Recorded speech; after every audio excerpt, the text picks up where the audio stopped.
You're listening to Australia's national youth radio station, Triple J. For more info, go to triplej.net.au.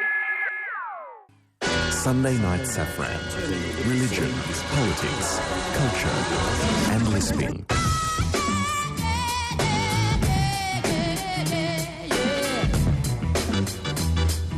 Shalom, Father Bob Maguire. And how are you tonight? I'm oi, because it's Australia Day weekend. Oh, Australia Sarah, Day. I mean, what's all this? You never even mentioned that. You just went straight for the global bloody religion. Invasion Day, more like it. Yeah, well, you know what I mean. We've got to have something. Usually your contempt for people of different skin colour doesn't come until like the second hour, but it's good you've opened up straight away with I think totally the offensive. Aussies have got Happy something to Far. offer to the rest Australia of the universe. Day. Thank you.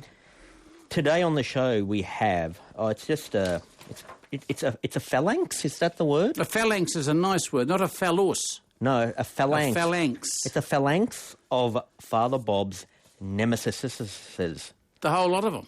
All of them have a problem with you. Oh, with me personally, yes, that's nice. Sam Harris, author of Letter to a Christian Nation. He's coming to us from New York. Atheist. Atheist, but, you know, atheist Oh, fundamentalist. yes, one of your atheists, one of those intellectual and very, you know what I mean, articulate and fashionable atheists. So he's all right. This is only the uppercut, you know, because we'll get Dawkins in, Richard Dawkins. Oh, Dickie, yeah. And he'll slam you in the stomach. And then maybe... Who should we get in after that? Who's another famous atheist? Who? I don't know. We'll get in a third one to just totally then wipe the floor with you. Oh, your friend Dr. Dalrymple might be an atheist, is he? I don't know. But he's a respecter of religion because of he's conservative, which means he likes the continuity in the way that... Oh, that religion is a link with their origins. Yes. Whereas your Sam Harris says, no, that's crap. Yes. All right. Did you read his book? No, I didn't read his book, but I read through his book notes. I cheated. Do you know what I did? What'd you do? You got the book? I downloaded the audio book and listened to it. Do not tell him that I only heard the audio book, okay? Well, you don't tell him I've only read the notes.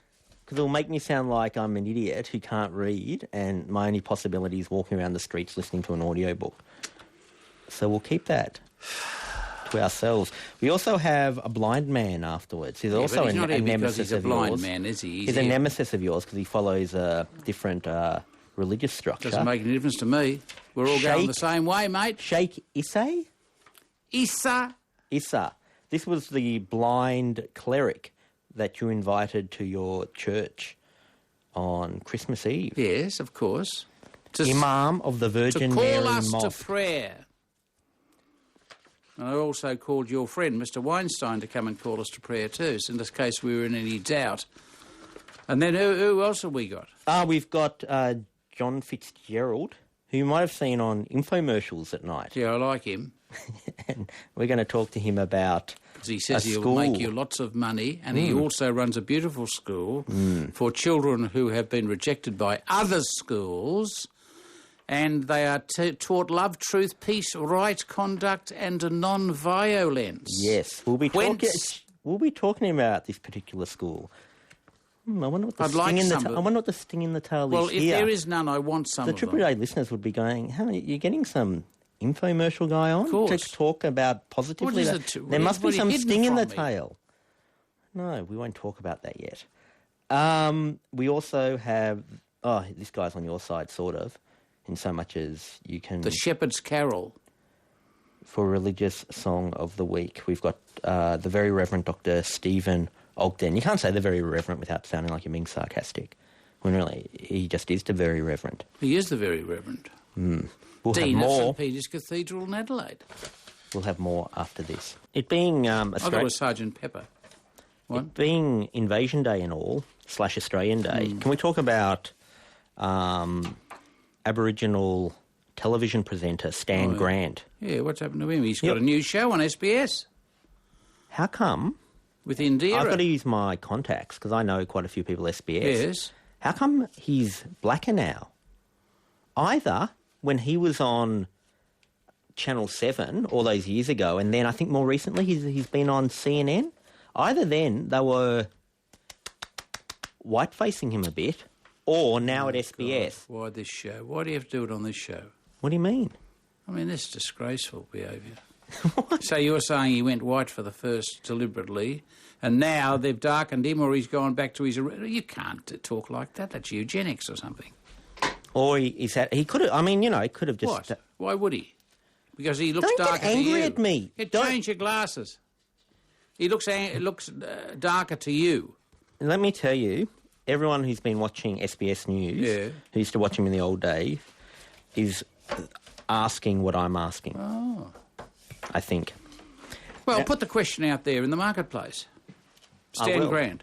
I sort of half know that that woman who he co-hosts with. What's her name? India again. No. The Greek woman. Oh, a nice woman, yeah. Yes.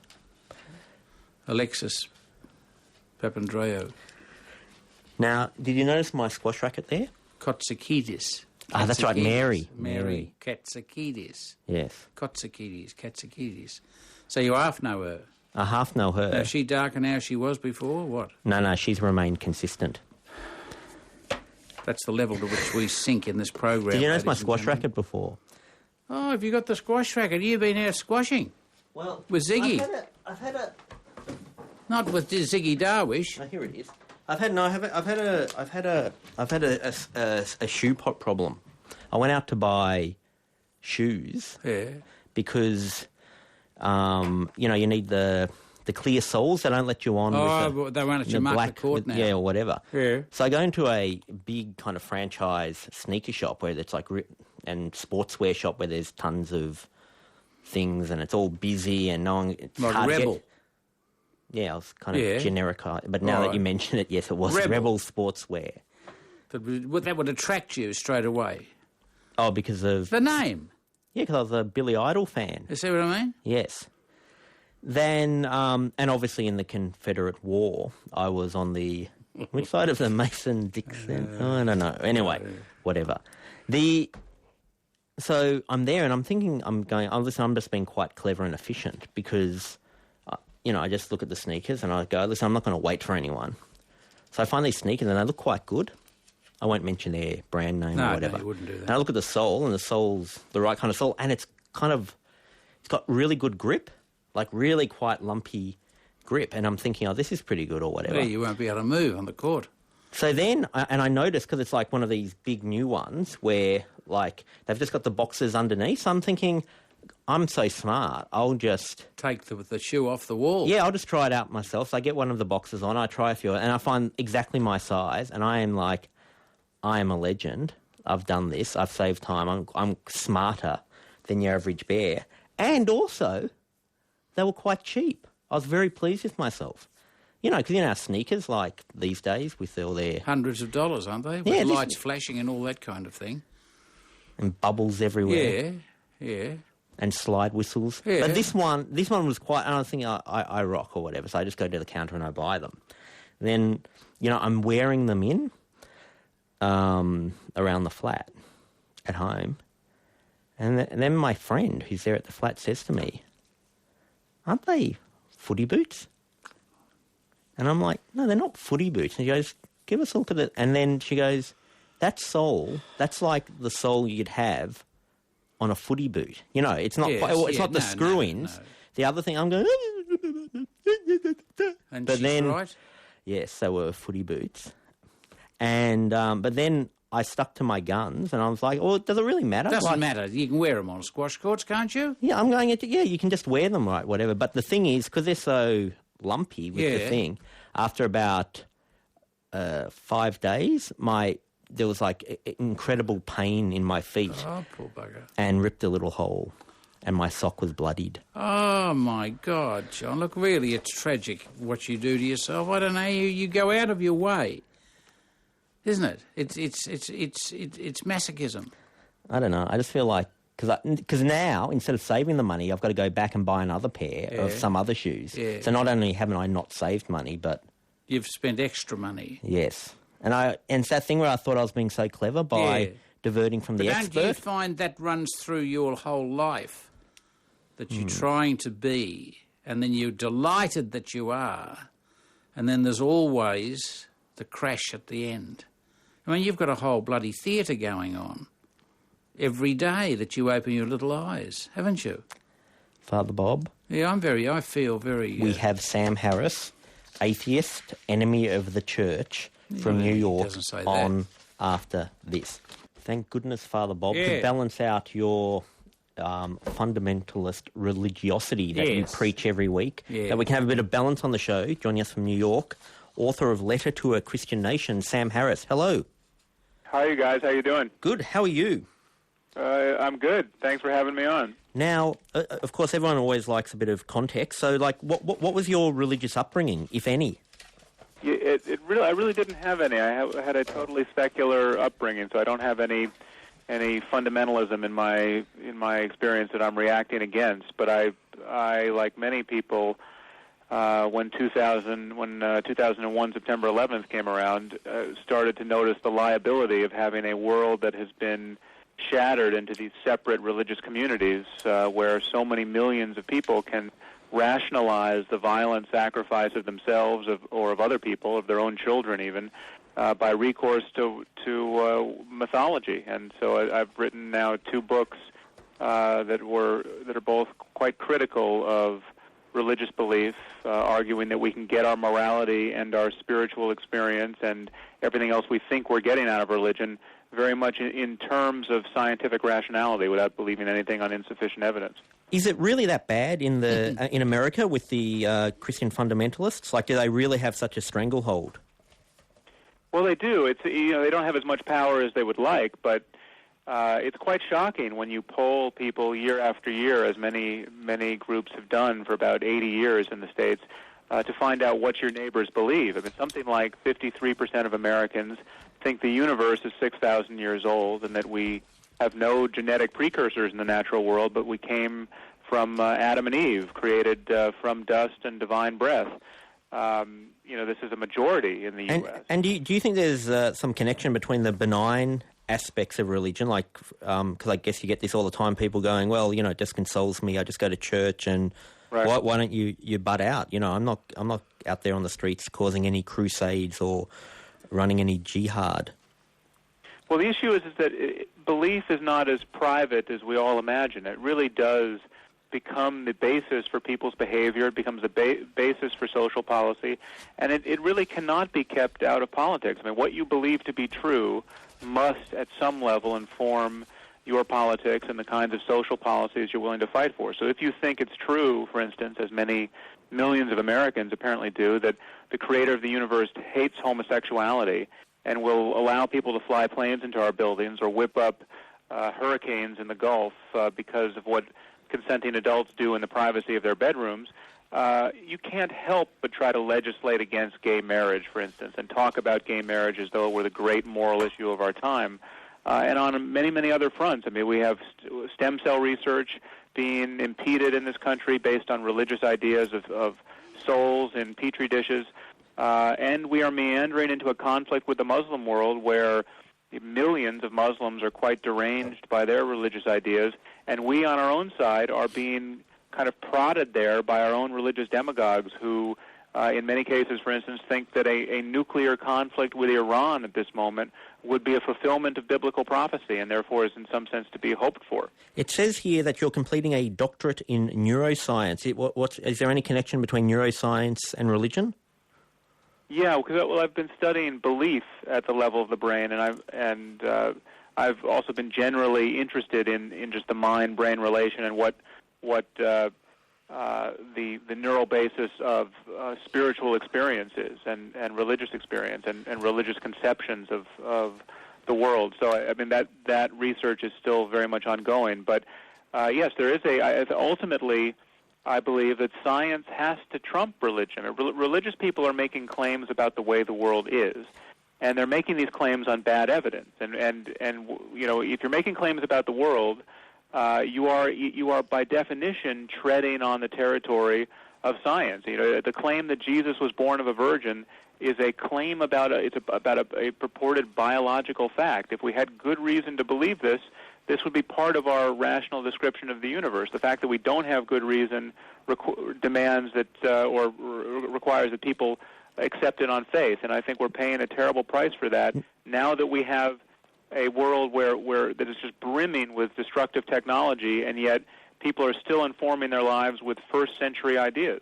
Now, I was reading Richard Dawkins' God Delusion, and where he was arguing that, it's the reason people are all believing what they believe these days, it's got to do with, natural selection and having to adapt their minds and their conscience to various things in previous generations.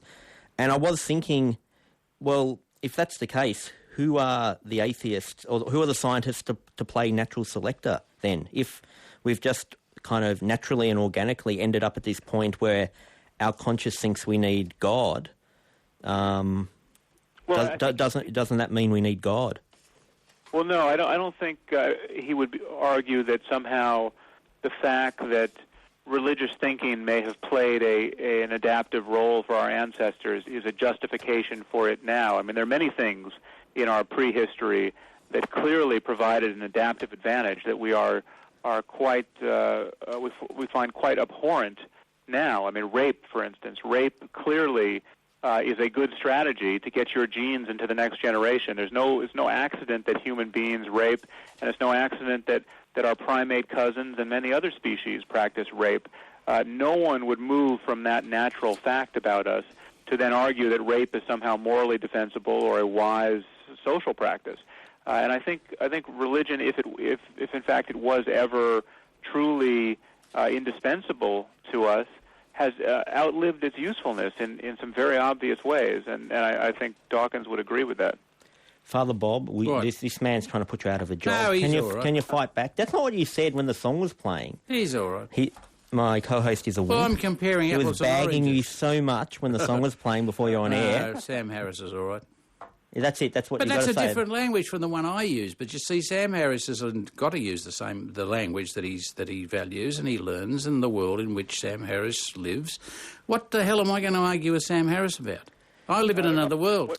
What language do you use? Well, Latin. I just do things. You know what I mean? I'm just trying to do things. I'm a practitioner. I'm not interested really in explanations and all that stuff because you're probably right.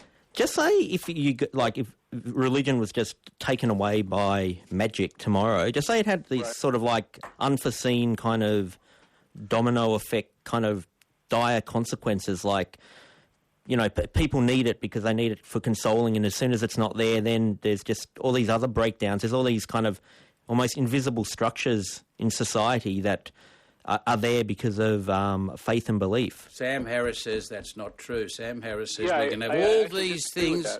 Isn't that right? Yeah. We can create these things ourselves.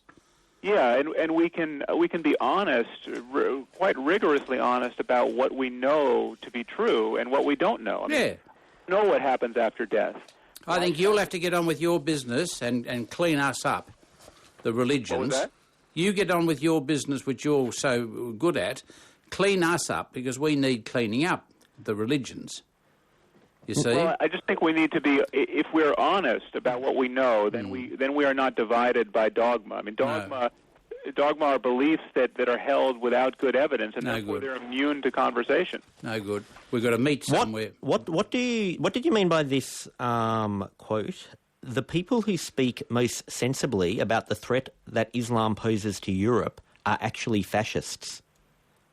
Yeah, well, that's perhaps slightly hyperbolic, but the point that appeared in the context of an LA Times op-ed where I was criticizing liberals for essentially denying at every opportunity that religion was playing any role in jihadism, that the Muslims who are blowing themselves up on street corners or kidnapping journalists and sawing their heads off, these were people who were moved not by religion but by other variables, by economic desperation and lack of education, and these people had been oppressed by their governments or by imperialists like ourselves.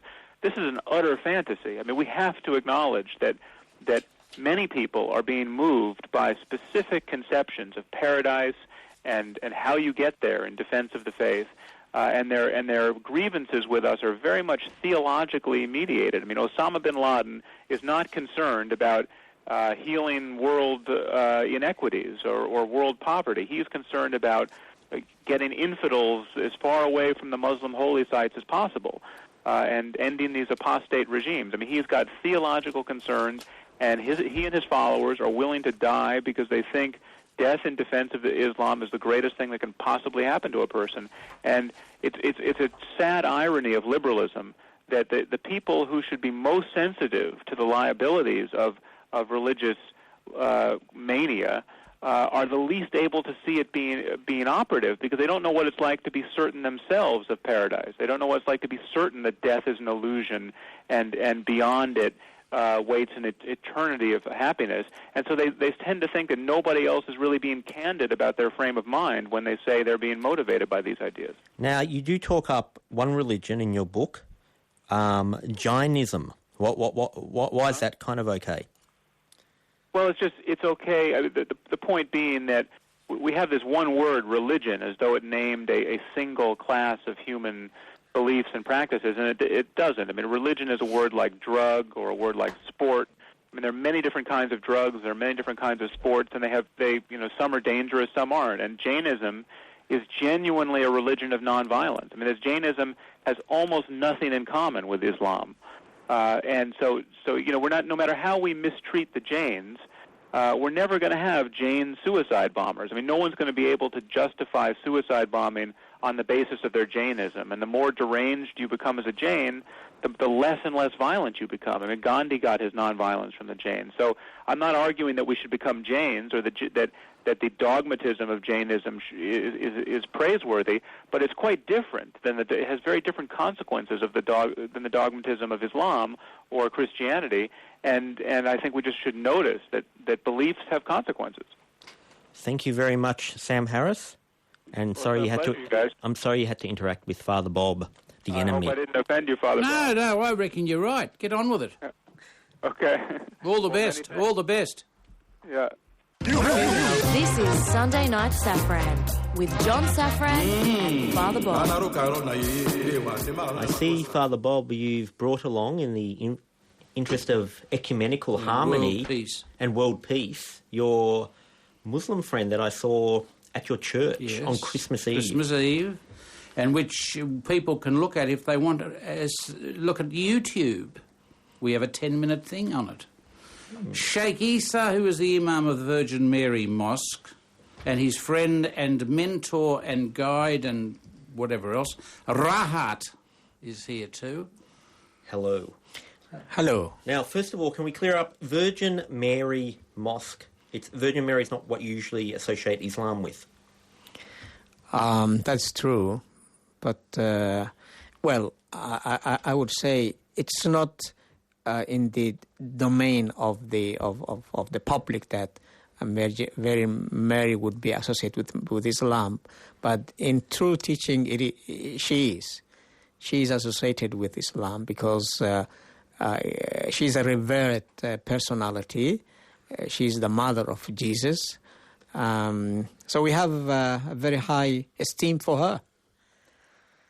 I read, Issa, when Muhammad cleared the beautiful sacred spot, the stone, the house, whatever was on that Abrahamic spot, that in fact there were drawings on the walls inside of the various gods that preceded his arrival.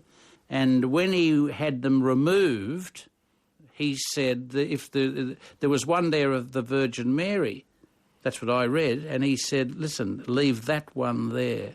And all the others were removed. That could be a fairy tale. I think it is a fairy tale because in the history of Islam, we read that there had been 360 gods, idols, in other words, in the Kaaba, the sacred house of God. Yeah. And when he occupied Mecca and took it back, he cleared the house and threw out all those gods. So this was allegedly on the wall, a painting. A painting could be. Yes. Could be a painting. Yeah. You check that up now when you go home. No, because if I'm right, this will be a great No, the paintings had been there, even of some animals and all those things, but they had to be scrapped. Yes. And what is your background? You're clearly not a white Anglo-Saxon Protestant. I'm happy you said that because people are not viewing here. So I come from Africa. Where specifically? I specifically come from a country that is in the news these days. I'm saying this so that you have your guess. In the news. Somalia? Oh, you are right. Thank you. Well done, John. Well done. And when did you come to Australia? I came to Australia 13 years ago, precisely in 93. Okay, then I'll let you in then. You've been here long enough. Thank now, you. Are the type of divisions you see in the news, do they follow through to Australia? Like, for example, are there like Sunni mosques that are separate from Shia mosques in Australia? Is that how it operates? Well, the two traditions, Shiite and Sunnis, they have their respective mosques. Every group goes to the mosque and the place of worship they have. So it is distinct. And is it sort of like an issue even out there on the street? Like, because for non-Muslims, it's always like, oh, it's just a Muslim's a Muslim. But are they like in their separate little communities, like outside of the mosque? Well, outside the mosques, there is no separation. People mix up, they are together, they see each other. There is no separation. It's only when it comes to the mosque and they worship. Every group worships in different ways, slightly, not completely different way, but slightly. So that's everyone says, well, let us have our own way of the worship. Now, the most famous thing thus far that the Virgin Mary Mosque has been involved in, unfortunately, was in the papers a few weeks back where a congregant was caught in Somalia, getting in all sorts of troubles. Did you know the guy? Well, I knew him. He was a young man. He came here as a very small child, about 11-year-old, 12-year-old, and grew up here and went to university. He was a young man, raised his young family. So, but all of a sudden, he left for Somalia. People say that he wanted to join the war there on the side of the Islamic courts, but we don't know.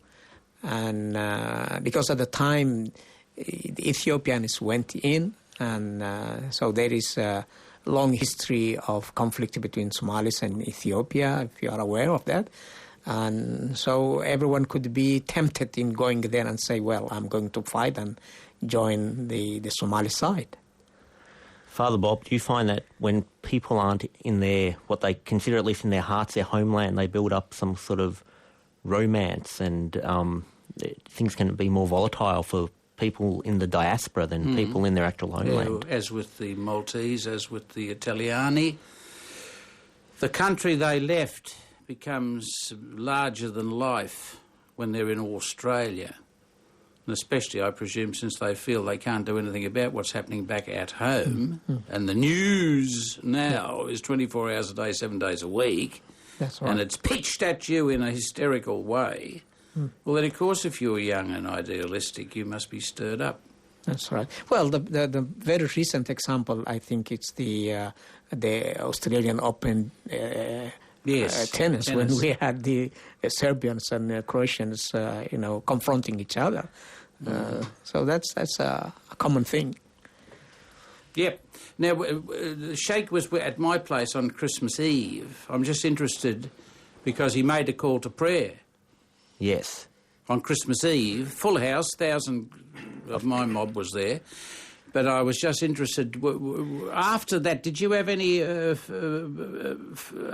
opinion as to what good it was? Well, as I was leaving the church, I felt that the congregation was very supportive, and especially the long, unbroken applause that they were giving as we were leaving my guide an eye at the same time. And as I was getting close to the exit, some people told me that was wonderful, that was good, and I felt it was good. Did you wonderful. convert anyone? Like get anyone to come on over from Bob's side to your side?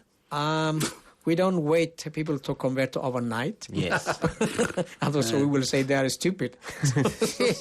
But did anybody else say anything when they knew that you had been? Is this the first time we've had a call to prayer in a Catholic Australia? church? I think that's in Australia. It was my first time to give the call to prayer in a church.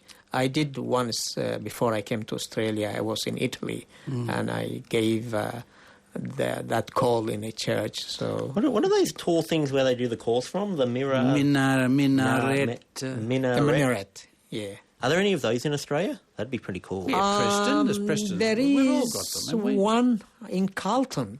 We have in Carlton. And so some guy climbs up the But ladder. they don't and- climb. They don't climb now. Oh, really? It's just It's like done a with a visual. microphone, is Just now, never not microphone, because it's not now. The call to prayer is not allowed publicly here. Something that I would disagree. Really, know that? Instead, you have the Catholic Church in Muslim countries. They toll the bell. Yeah. Yes. You see, if we do, What are you looking at me for? This is not a Catholic country. But you not even Preston with Sheikh Fermi, he can't have the call to prayer? on microphone, no.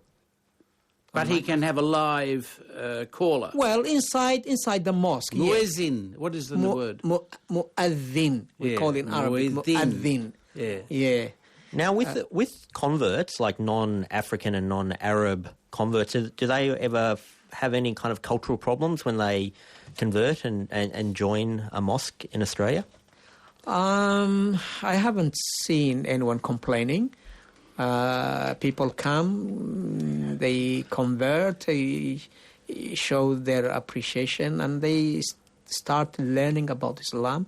So I haven't seen anyone say... But do you think any of the men kind of join for, maybe the wrong reasons? Like, it's in, they find it, it's a good subculture and it's empowering, and they get to suddenly, feel this empowerment and be in control and stuff, which is slightly different to joining it for a theological reason? Can you repeat that question if you don't That is a very Western question. Oh, really? Isn't it? A very Western I'm question. quite Does anybody Western-centric. join the mosque for reasons other than faith?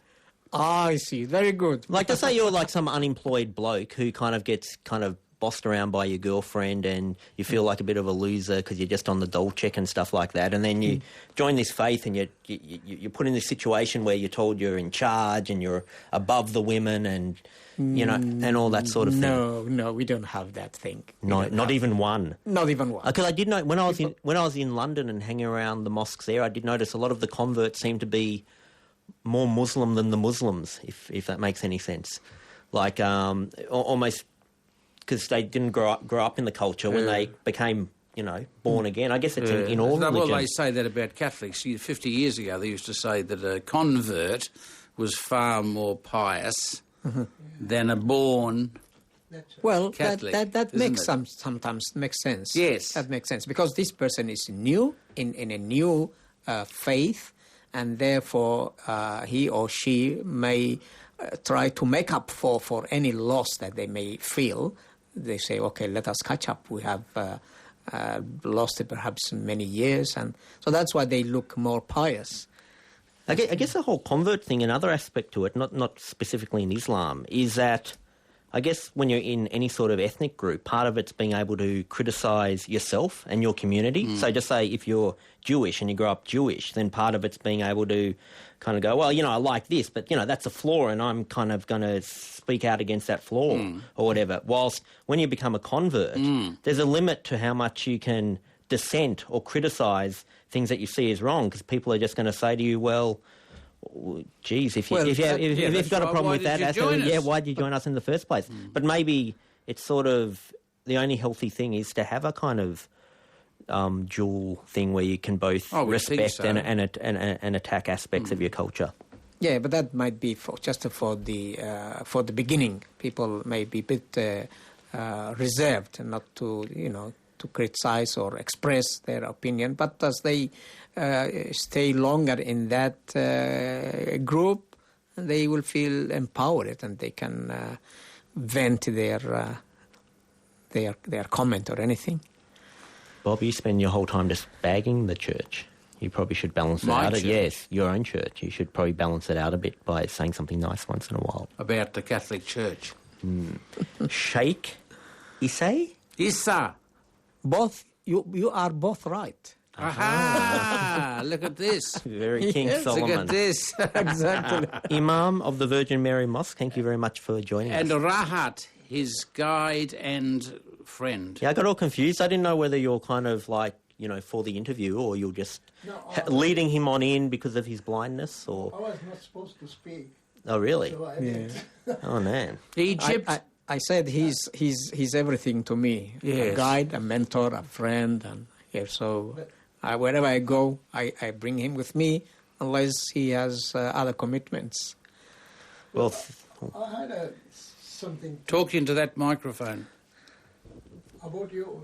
You were asking a question that the people going around the mosque. oh, you've got to go on that microphone there because that microphone's not on, actually. This one here or that one? This No, one. that one there.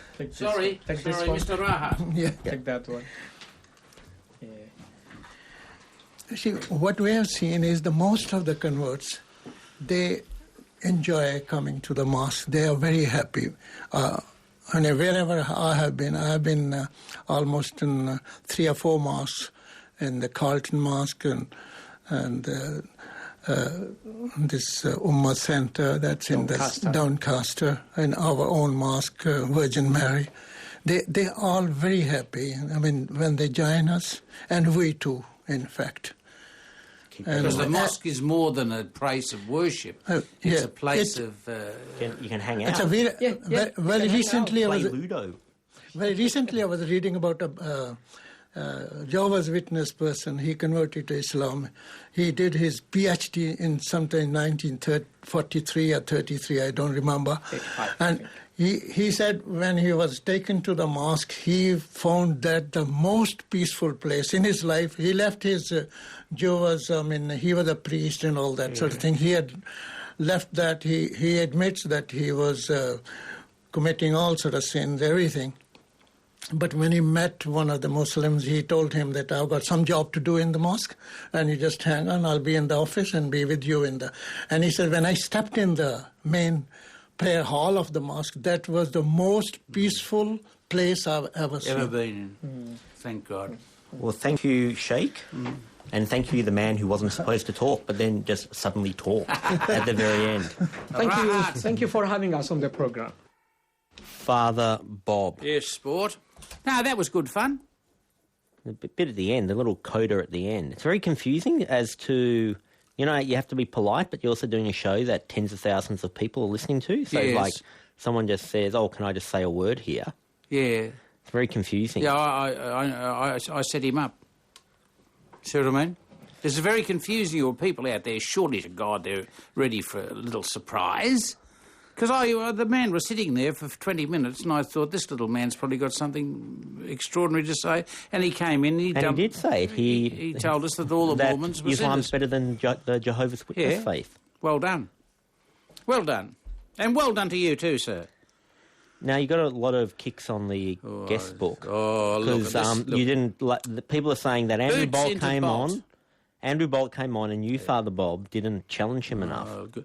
And you've got a theory, because his child was brought in, and you're now saying to me that you think he brought his child Shield. in. So we'd get thrown off because we're like, it humanised him. It humanised him. Exactly. So Exactly. it How wasn't can you your... be rude to the man when his child is there? So it wasn't your poor interviewing techniques or your just general Well, this is where toadying I may be and here under false craven pretension. person, yes. Right? Because, in fact, if the boys and girls out there think that I'm Rude Bob from the television show, see, because I was fighting with you all the time. Now here we are. They may expect me to be fighting every guest that comes into the wretched place. And oftentimes I feel ambivalent as with your friend Dalrymple, because on the one hand he sounds bloody awful, and on the other hand, what he's saying sounds right. He sent me an email because I sent him an email saying, there was an article in the Australian papers about you, so I thought I'd send it to you, right? And he sent me one back, and he called me Mr. Safran because he's that formal. Dear Mr. Safran, da-da-da-da-da. But then he signed it Tony. But then I didn't know whether that meant because his real name... You can call him... Theodore Dalrymple's real name is Anthony Daniels. But he's known amongst his friends as Tony. So then I wrote him one back when I said, Dear Tony, and I think maybe that was... That's the end of it. Yes. Well, I never got anything back from him. And is that because I was meant to continue with Mr. Dalrymple, or at least Mr. Daniels? Well, if a person signs themselves Tony, I would have thought you could call him Tony. Yes. This is an old-fashioned art, don't forget. But if I sign myself R.J. Maguire, you can call me Mr. Maguire. If I sign myself Bob Maguire, you call me Bob. See what I mean? Mm. My mother used to call me Father. Now, isn't that a bit confusing? Someone told me an amazing story the other day about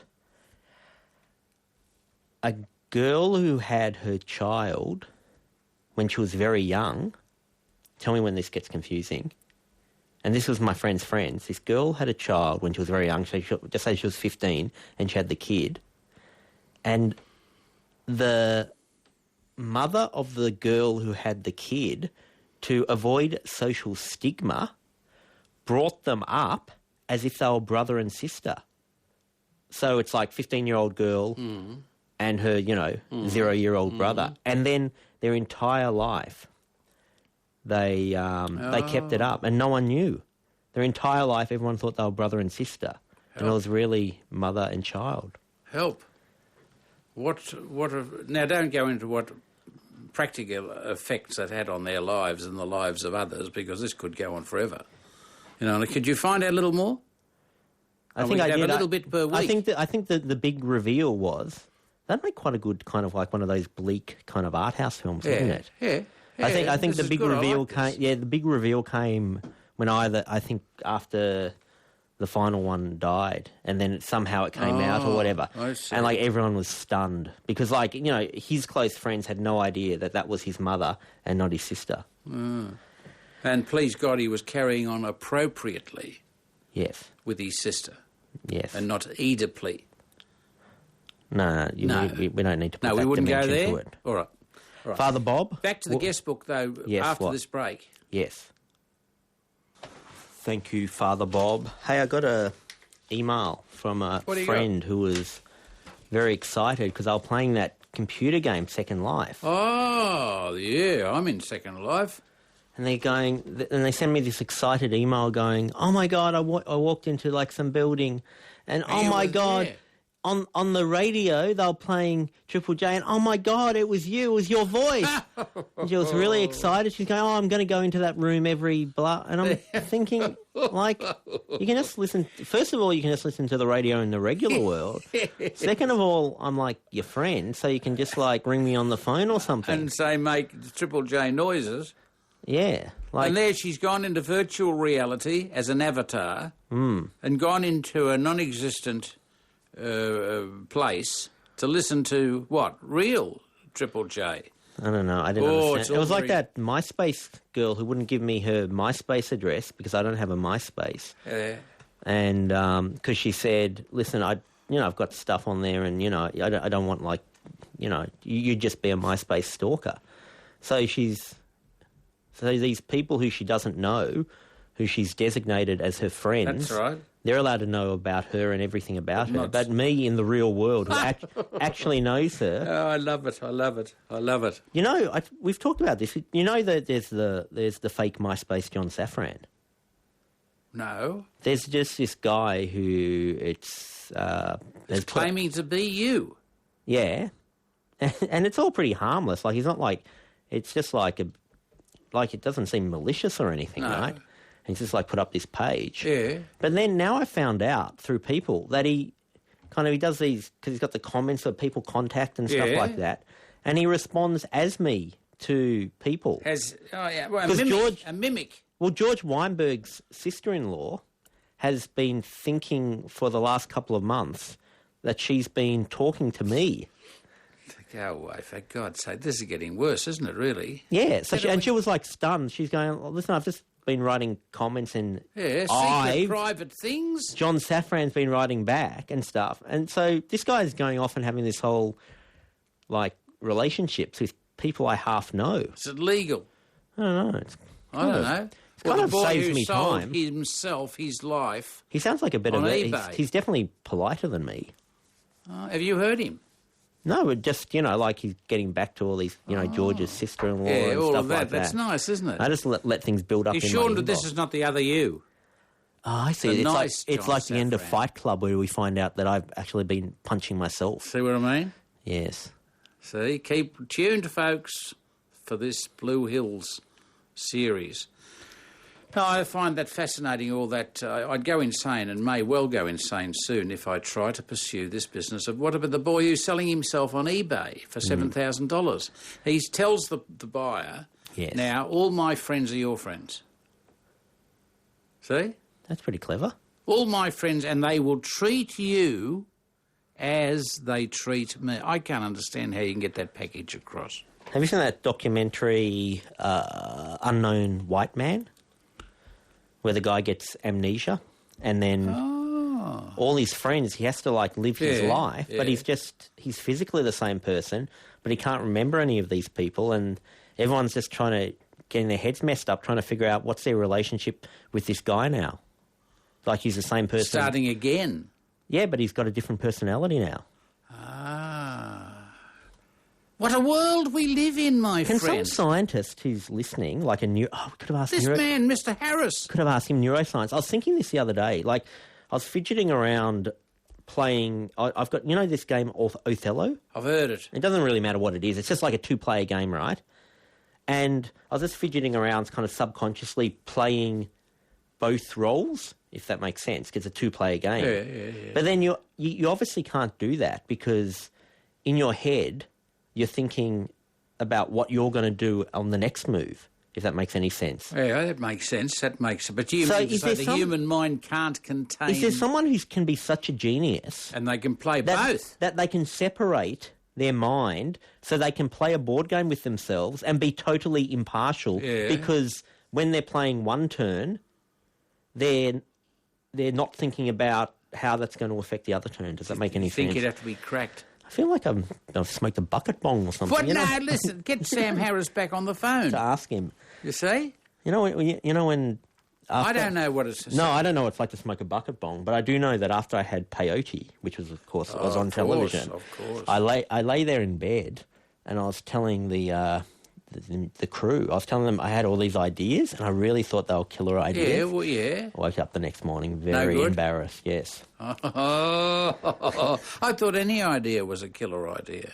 Yeah, it is when you've just had peyote / bucket bong.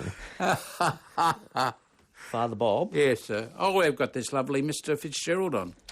Infomercial man, John Fitzgerald, coming up next. I was watching this infomercial on Channel 10 the other night. We got a little snippet from it. It's like a wealth building kind of package, it's all about buying property. It's like a combination of a kind of, financial advice plus Anthony Robbins type thing by a guy called John Fitzgerald. We're going to play a little snippet from his CD. What is success? Anne Frank once said that life is either one big adventure or nothing. Hi friends, I'm John Fitzgerald. In this audio presentation, we're going to be talking about success and we'll be doing something about it. Success is a choice you make in life. I think of it as a path on your life journey. You either choose to walk down that path or you choose not to. But the path's there. Success isn't the destination, it's the journey. And the minute you decide you want to become successful, the minute you make a commitment to your own success, the journey begins for you.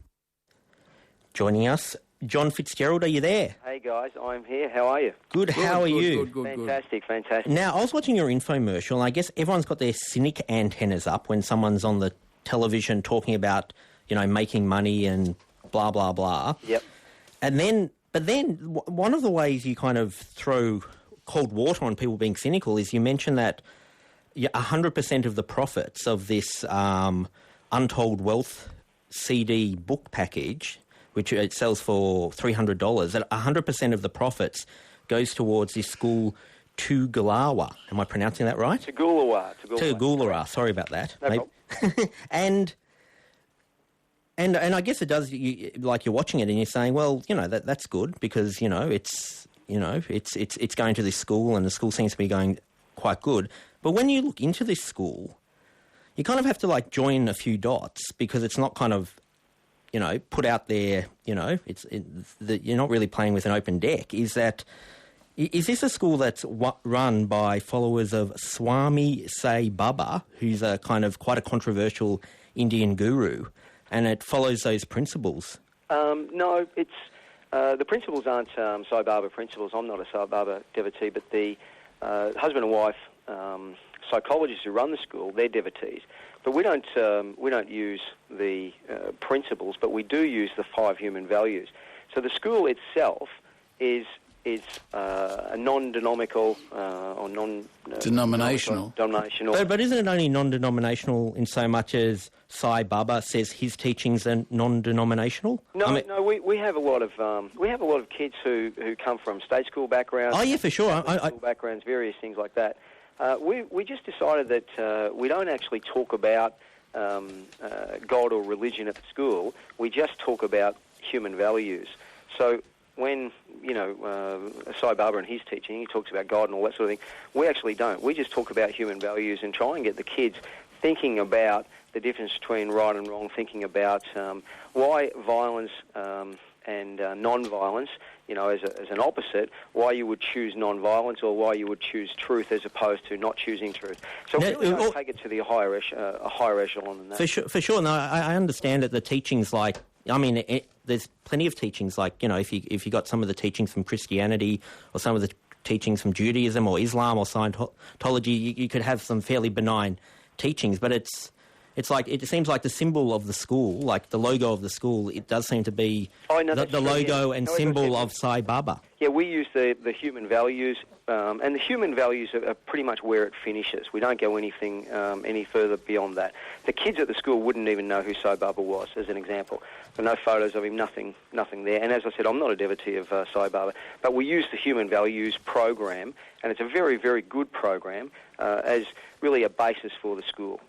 And I read a piece where you did go over to see the Swami and you visited him. Is that right? I've been over there, yes, and I visit India myself each year. I do yoga way up in the Himalayan mountains each year in India.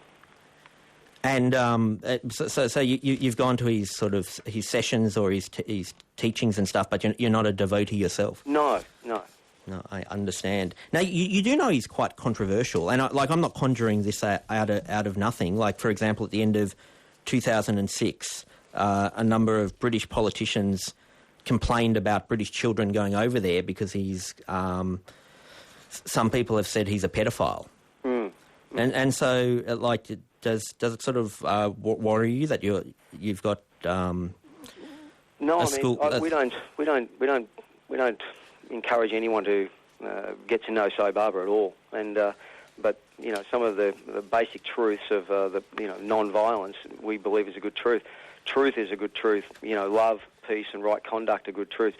We don't talk to anybody about anything other than that. Whether what Sai Baba is or isn't, I've got really no point of view on it because I never talk to anybody about it, and I've never had to. The kids, as I said, the kids at the school wouldn't even know who he was. We never talked to him about it at all, and I'm not a devotee myself. Fair enough. So I'm not going to defend him. I'm not defend him. I wouldn't have a clue. I don't know anything about it. I've heard about it from the internet and all that sort of thing, all the scandals. And the only thing I can say in his defence is, for 60-something years, he's been doing darshan every single day, and keeps on doing it. But then again, I couldn't tell you anything about him other than that. And even on the infomercial, you occasionally hint of life having other purposes, and sort of the language of some of the things in your booklets sort of seems to be slightly edging towards some sort of spiritual some sort of kind of spiritual language that you wouldn't find in something that was purely like this is all about finance and it's all about raising money. That. Yeah, John, I regard myself as pretty much a spiritual person, and I'm somebody who meditates and uses yoga every single day of my life. And when I communicate with people, I normally communicate with them about on what I call a spiritual basis, and the spiritual basis is purely out of love rather than fear. So I'm not motivated by fear. And you had a religious upbringing where you were sent to a Catholic boarding school, and you had a bit of a hard time there. Did you? Well, when I said I had a bit of a hard time there, I went to St Pat's in Ballarat when my father died in a car accident when I was 8 years old, and I was sent to a boarding school in Ballarat. And I tell the story in one of my books that my dormitory master, first-year dormitory master, is in jail for paedophilia and spent 6 or 7 years in jail. But I still, visit the St Pat's in Ballarat, still see some of the Christian brothers who teach me there. I don't judge all the Christian brothers by that. All I say is that, that was one episode of Christian brothers or Catholic, experiences with Catholic priests, etc., etc. And now I can appreciate Catholicism. I'm not necessarily a Catholic, practicing Catholic, but I appreciate it. But I also appreciate other religions as well. For sure. Because when I was reading that bit about your past and about the abuse in your school, I was thinking, like, well, what do you feel? What goes through your head when you read things about Sai Baba, which is a belief of the directors of the Tugalua school, which I keep on mispronouncing. Look, I don't read anything about Sai Baba because we don't really teach anything. We don't teach people to talk about Sai Baba or anything like that. We simply use the human values, the 5 human values, and that's it. It's like saying to me, look at the famous painting by Picasso, and what do you think about the paintings of Picasso? And I love the paintings of Picasso. And then saying, what do you think of Picasso himself? Saying, oh, well, he was a hedonist, he was this, lots of things. I don't worry about that. I can appreciate the paintings of Picasso without actually having to follow Picasso. And I can appreciate the teachings of Sai Baba and various other people. I mean, the Baba teachings are just one way of expressing it. You can look at Buddhism and find the same thing. You can look at Catholicism and find the same thing. As an example, I was brought up in a Catholic environment, and my teachers are in jail for pedophilia, but I can still appreciate Catholicism. So I don't need to judge people to appreciate, some goodness of a particular teaching. And adopting that teaching for the school is something even more important, because we've got the responsibility of looking after, youth at risk, so to speak. They're aged, 10 to 15 years of age, and we've got the responsibility to educate them on, a lot of things, being those values. Cool. Well, I did get sent all the CDs, so I got some freebies in the mail. So I'm going to be listening to them all over the next week. If I'm not a millionaire by July, you're going to be hearing from me. That's right. It'll be all my fault. You'll have someone to blame. Thanks very much for talking to us, John. Good on you, John. What about the Veronicas? The Veronicas? Yeah, they're twins. You're doing a thing now where you're trying to show off that you know what the kids are into. I'm not, because I left the paper at home. I had it set up all week from the bulletin. I was going to say to you, John Safran, what song is this the first line? Yes. And you would have stunned everybody because you'd be right every time. But it was all about old performers. What's that school your church is associated with? What school my church is associated with? Don't worry, I'm not going to go God, you're not going to get me on bloody Sai Baba. Poor Mr. Fitzgerald comes on who can tell us all about how to get rich. And now we know that Sai Baba's lurking in the shelter shed. I could join 60 Minutes, couldn't I? Oh, yeah. Hey, What's that school that your church is associated with? That it's on the actual grounds. Galilee, the primary school. Yeah. My primary school. Yeah, your primary. Nothing to do with Sai Baba, I swear to God. It might be about truth, peace and happiness, and occasionally we study Hindi. But that's it. That's it. And occasionally Ganesh walks up the path. All right, and occasionally I go over naked except for a loincloth. Apart from that, there is no connection with Sai Baba. Don't press me any further because I'll only go further.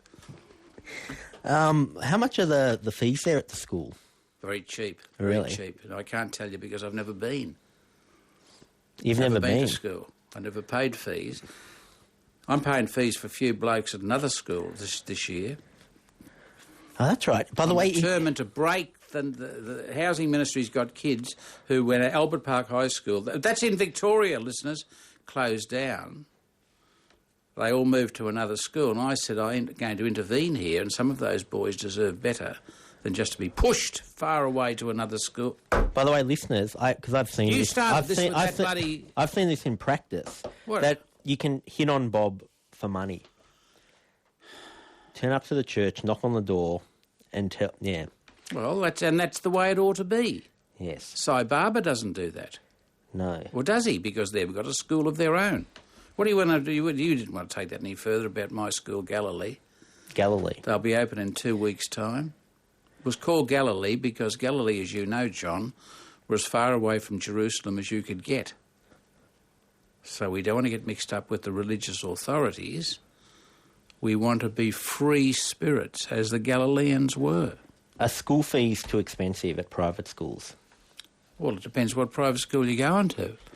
If you put a good word in, what do you got? Yeshiva. You've got your jacket on today. You've got your yeshiva college jacket. There's been this article about Jewish school fees, top $19,000. That's a bit, isn't it?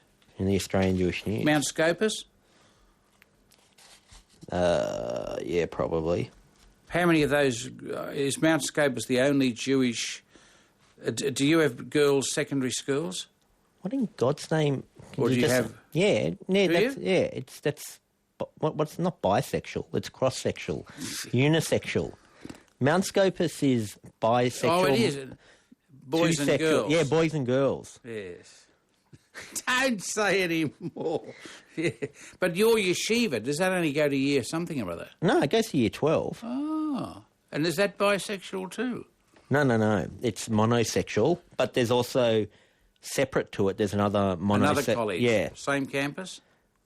What do you mean, same campus? I mean, next door, or is it another suburb? Yeah, but there's away? fences, so you're not allowed to, you can't, climb over in some sort of dramatic fashion and kiss a girl or anything. No, none of that. None of that. So we've covered all the religions, haven't we, today? We've had the Muslim Sheikh, and we've had Cy Barber, and we've had the Jewish, and we've had the Catholics denounced again as pedophiles. We've had a lovely afternoon, haven't we, on a religious program? And we've got the very Reverend Dr. Stephen Ogden in a minute. Are you happy with the new Who?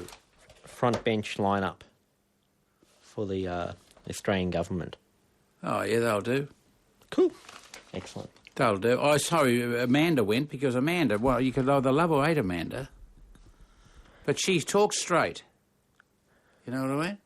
Are you one of these people that whenever there's a fall, you just instantly kind of talk them up just because... I think you do. I do. Yeah, you just, no matter who they are, no.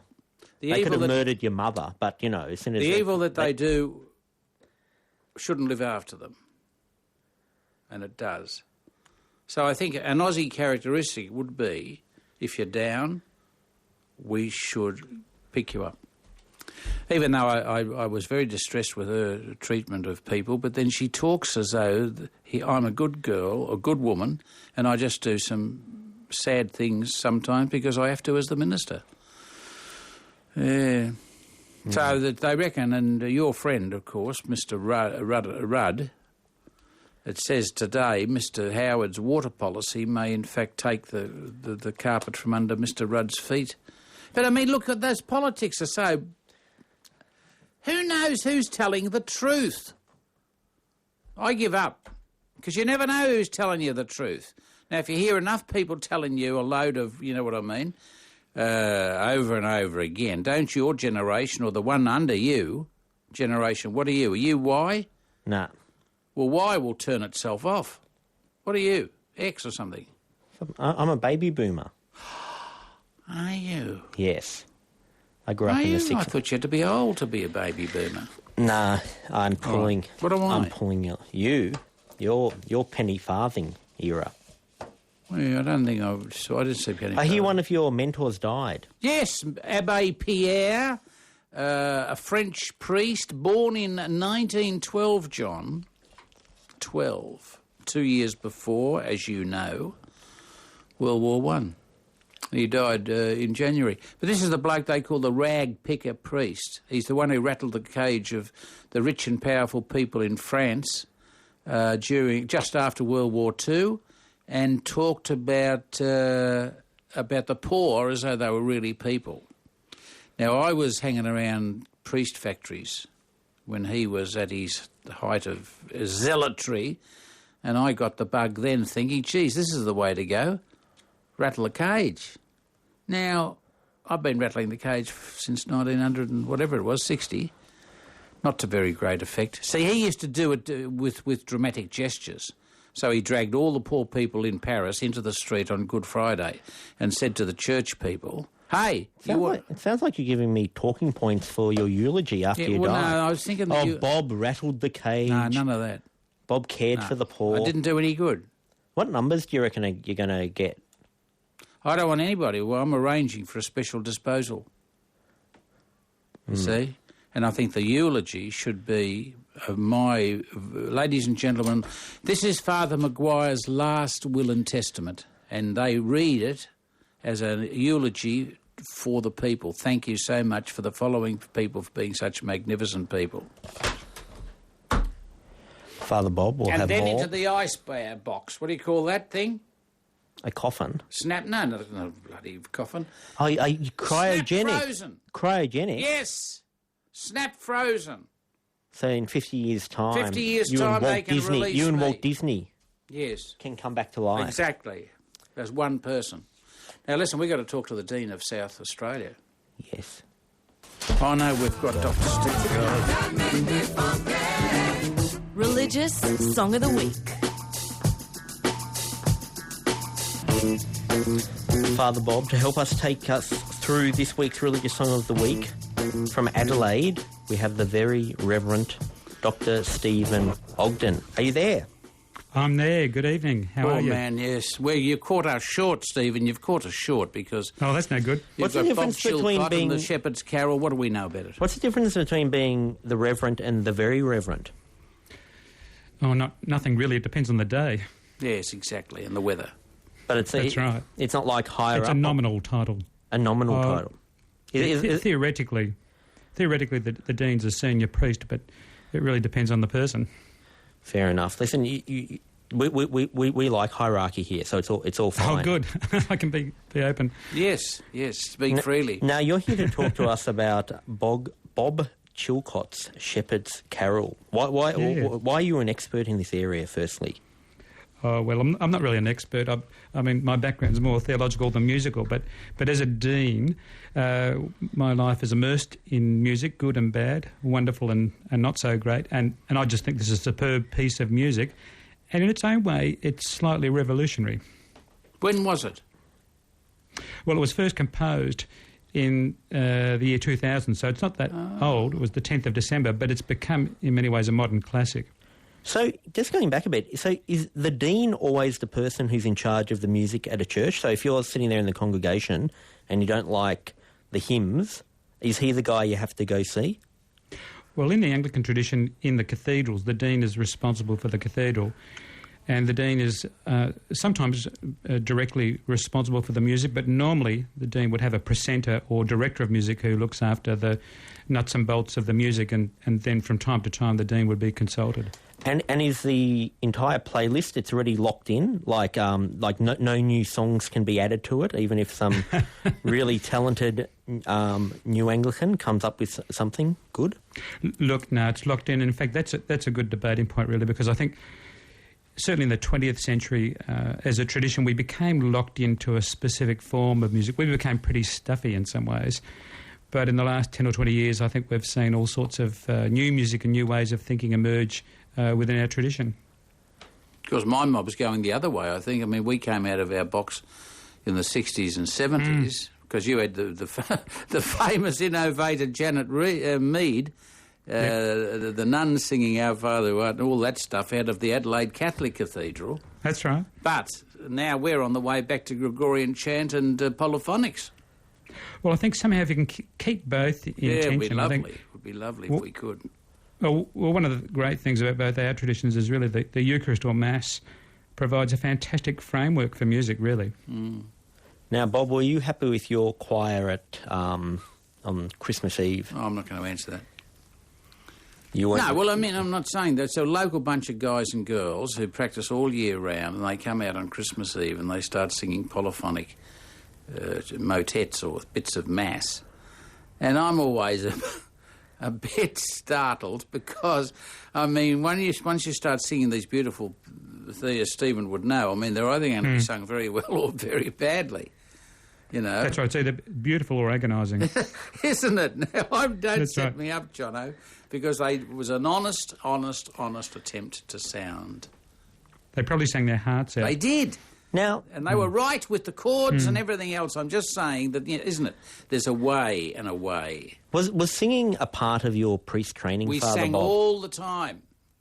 But was it sort of like a class? Like Yes, we got a bloke standing up there. So it's sort of like it's a requirement to be a priest is to know how to sing. Yeah, we had to sing Gregorian chants, and we had a bloke down there who was a crazy music man, thank God, who took us through. You know what it was like, Stephen, in the cemetery in the old days, and we were locked up for 8 years. Who in your tradition has to know how to sing? Like, does the priest always have to know? Does the dean have to know? Yeah, look, basically you rely on a team of people. I've got a fantastic team around me, but still the dean, and as Bob said, we've got to have a bit of a clue, be able to pick up a note, follow a tune and give a lead. So even though we have experts around us, in my situation, you've got to have some inkling about what's happening. But they're better at it. They're better at it than we. Absolutely. Because the Anglicans are better. I don't think a rabbi has to know how to sing at all, or even because he does. There's the cantor. Oh, the cantor sings. There's this guy. You delegate everything. If you actually go to a synagogue, the rabbi's just sitting there reading an Archie comic because music delegated to the cantor. Someone else is reading from the Torah. Yeah. Oh, I see what you mean. It's a pretty cushy lifestyle being a rabbi. Mm. Yeah, but there's something musical about their worship, though. I can't explain it. It's haunting, really, the cantor in the Jewish context. For sure. Now, Bill Chilcott's The Shepherd's Carol. Let's get on to that. Bob Chilcott. What? Bob Chilcott. What in God's name am I talking about? Doesn't matter. You were thinking of any other notes you'd like to give us on this piece? Yeah, look, just to talk about it at two levels. But first of all, to say something about the Anglican tradition. In our tradition, we're not big on, confessional doctrines. You don't have to sign up on a particular clause of theology on which you'll be drawn and courted.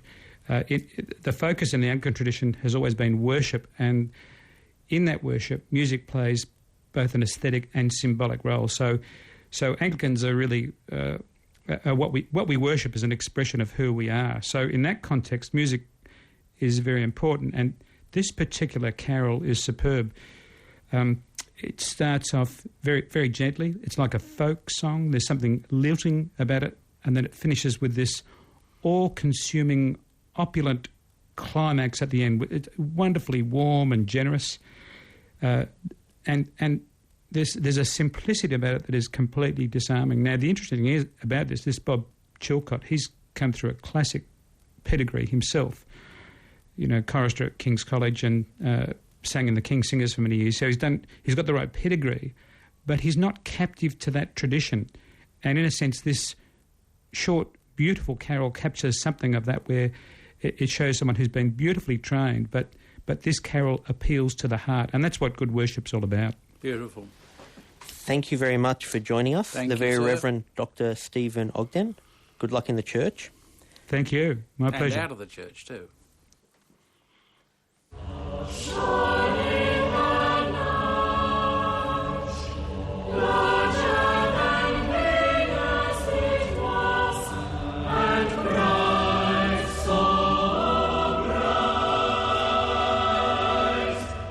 Maybe go to a song straight after this.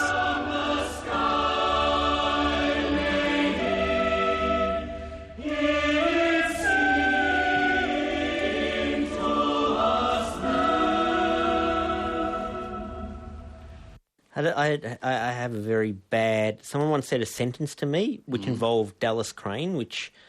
It's nothing to do with Dallas Crane, but everything around it kind of was devastating. Truly. Yeah, it has to do sort of like with a bit of a... I don't want to get into the details, No, don't get obviously, into the details. but sort of like a kind of relationship type thing. Oh, that's unusual. Where the girl said, well, I'm actually with him on this boat where Dallas Crane are playing. Oh. Talking about the new guy. Yeah. So ever since then, whenever I hear Dallas Crane, I go into a kind of a slight spasm. I noticed that you did go into a slight spasm there. I was a bit nervous for a minute. I was going to press the emergency button. Have you had fun? Oh, very great fun, yes. I would have liked to have heard more of the carol. Oh, that's right. Oh, yeah, that was a technical... By the way, that wasn't meant to be disrespectful. No, so if the very Reverend Dr. Stephen Ogden is listening... Yes. We apologise. We would have liked to have played more, but there was a technical issue. You didn't ask me how I went at Terang on Australia Day, did you? I went there representing Her Majesty the Queen. Ah, yes. How was it? It was excellent. All fresh-faced country people, brass band, and my little speech encouraging the good burgers of Terang. Burgers? Burgers. As you in, know that's one of those, not hamburgers. No, the other burgers, like our Holland. book reviewer. Burgers. Let's just stick to burgers. Mel LeBroy. She's a burger. She's a burger, but this was the term that is used for ordinary citizens in an ordinary town. So I went and did that on your behalf, John, on Australia Day. They flew the flag and gave out achievement awards to some of the citizens of the town. Are you still pro-flag? Oh, I'm a bit nervous about the flag because I actually said in my church the week before, Australia should be the kind of country that has no flag and no anthem. Have the flagpole if you will. Even raise the cord. So it was some sort of like Dadaist thing. Exactly. We're pulling the rope to know. And people can look up as the rope moves. But I just felt last week that flag may well be a sign not of getting together, but of separazione. Now I read the whole week people coming out and saying anybody who says crap like that. I like how you went foreign to make your quite banal point sound more sophisticated. I'm learning. A bit like when you're in first year uni. You always, it's every second sentence in your essays is it's a bit of a then press italics button. Fait accompli. Or I was told to ask that man a question today. Your friend Harris. Harris, yeah. I was told by a bloke this morning. He said, "Ask him about the auto de fe. Tell him you're having the auto de fe in your church on Sunday." And I said, "Oh, geez, that sounds terrific. What does it mean?" He says, "The burning at the stake, not the burning of the stake."